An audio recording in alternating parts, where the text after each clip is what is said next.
దేవుని వాక్యం కోసం ఆశతో ఎదురుచూస్తున్న మీకందరికీ హుజరాబాదులోని హోరేబు ప్రార్థనా మందిరం నుండి ఉదయకాలపు శుభములు వందనాలు తెలియజేస్తున్నాను.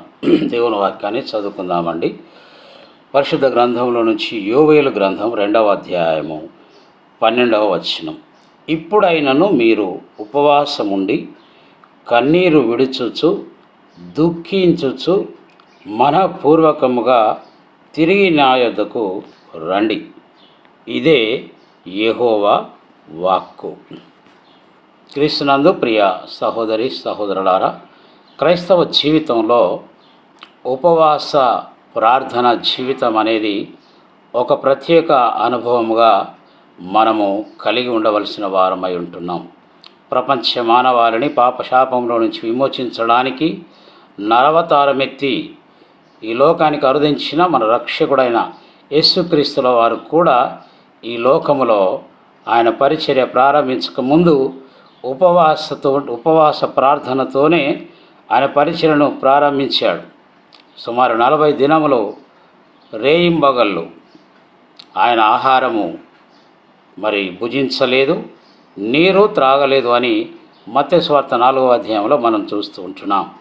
ఉపవాస ప్రార్థన అనుభవం అనేది చాలా ప్రాముఖ్యమైనదిగా మనము గ్రహించవలసిన వారమై ఉంటున్నాం.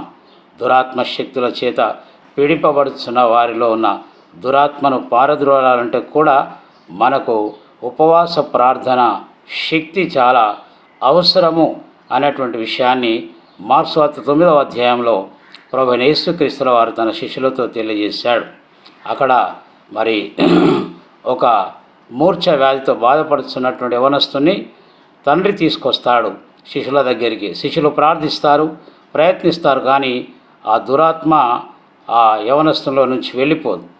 అప్పుడు ప్రభువైన యేసుక్రీస్తుల వారే ఆ యొక్క దురాత్మను పారదోలినప్పుడు ఆయన శిష్యులతో చెబుతాడు, మేమెందుకు ఆ దురాత్మను వెళ్ళగొట్టలేకపోతే అన్నప్పుడు యేసుప్రభువు వారు చెప్పారు, ఉపవాస ప్రార్థన వలననే ఇలాంటిది వెళ్ళిపోవటం సాధ్యమని వారికి ఆ రహస్యాన్ని తెలియజేస్తాడు. ఇలా అనేకమైనటువంటి సందర్భాలు పరిశుద్ధ గ్రంథంలో మనం చూడవచ్చు.